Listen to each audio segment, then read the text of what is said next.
The SLIPFENCE Composite Fencing System is specifically designed for homeowners who want a warm and private wood fence, but with the stability and endurance of an aluminum fence. And zero maintenance. When planning your horizontal composite slip fence installation, make sure to map out your fence posts exactly 6 feet between your posts.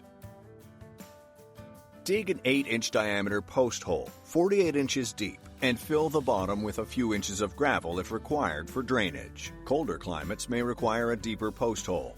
Insert the square aluminum post into the hole and ensure that the post can be set at least 102 inches from the ground to the top of the post for an 8-foot-high fence. Pour concrete into the hole around the post and adjust the post until you have at least 102 inches from the ground to the top of the post before the concrete starts to set.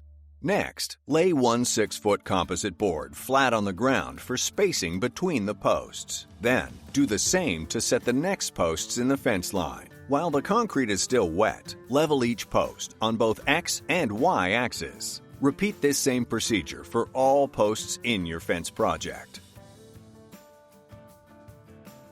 When the concrete has dried, mark your first post at approximately 1.5 inches up from the ground level on the inside of the first post that faces the next post. Place the channel against the inside of the first post as close to center of the post as possible and sitting on top of the pencil mark.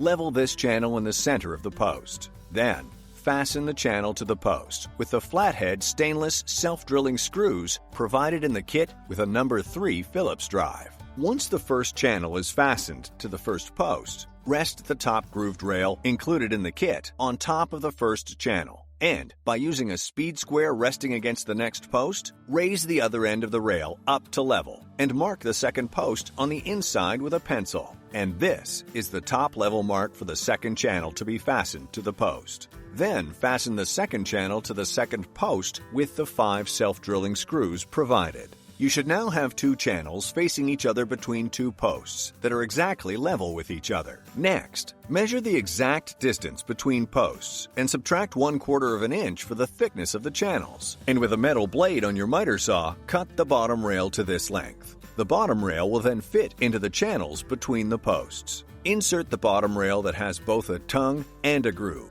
with the tongue facing up horizontally inside the bottom of the channels. Then, lift up one side of the bottom rail flush with the bottom of the first channel and screw in only one self-drilling black tech screw through the pre-drilled hole in the channel into the bottom rail. Then, lift the opposite side of the rail to be flush with the bottom of the next channel. Check that the rail is level and screw this side of the rail to the channel. Check that the bottom rail is level. Then proceed to screw the remaining 6 black tech screws into the rail through the pre-drilled holes in the bottom of the channels.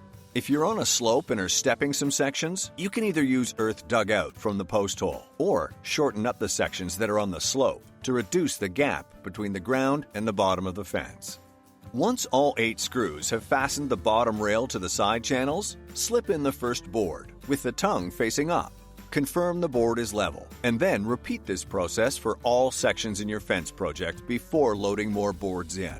After all bottom rails and bottom boards have been assembled and leveled, proceed to slip in another 4 boards into each section in the project. Then, come back to the first section and slip in the remaining boards in each to complete the 15-board infill. Once 15 boards have been slipped into the panels and the fence looks complete, this is when you would install the grooved cap rail. Same as we did for the bottom rail. Measure between posts and trim the cap rail to 1/4 inch less than the measurement between the insides of the posts to accommodate for the channel thickness. Slip the cap rail on top of the top board, making sure it fits snug and flush with the tops of the channels, and fasten with black tech screws through the pre-drilled holes, same as the bottom rail. Post tops should sit approximately 2 inches above the top of the top cap rail for a nice clean look. Posts can be easily cut down with a metal blade on your saw where necessary. Then, tap on the self-tightening aluminum post cap with a rubber mallet to all posts.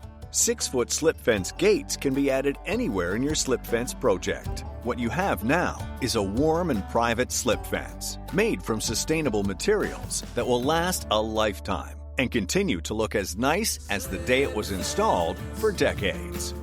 SLIPFENCE, made to last. Don't build something that ain't worth nothing 20 years down the line. Build it once and build it right and stand the test of